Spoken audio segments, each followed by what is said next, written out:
Et si le livre que tu lisais refusait d'être lu? Parce que dans ce roman, c'est exactement ce qui arrive.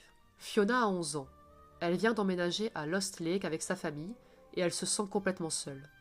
Ses amis lui manquent, sa grande sœur l'ignore, alors elle se réfugie à la bibliothèque du coin. Et là, elle tombe sur un roman qui raconte l'histoire d'une petite ville, de deux sœurs et d'une disparition tragique. Sauf que très vite, Fiona commence à remarquer quelque chose d'étrange. Des détails dans ce roman qui ressemblent trop à Lost Lake. Des lieux, des noms, des événements. Et si ce n'était pas une fiction? Et si ces personnages avaient réellement existé?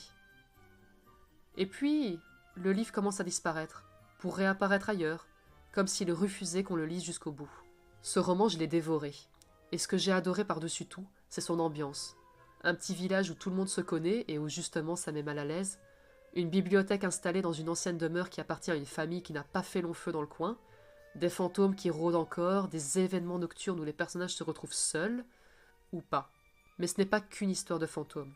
Il y a aussi de vraies réflexions sur la relation entre sœurs, crédibles, parfois injustes, très touchantes, et une fin qui monte, monte, monte, monte en tension, jusqu'à une chute finale qui m'a complètement retourné. Le secret de Lost Lake de Jacqueline West, c'est à partir de 11 ans, à condition de ne pas être trop impressionnable. Et si vous aimez les histoires sombres, les mystères qui se recoupent et les bibliothèques qui font peur, vous allez adorer. Si vous voulez d'autres recommandations comme celle-là, restez par ici. J'en ai encore plein en réserve.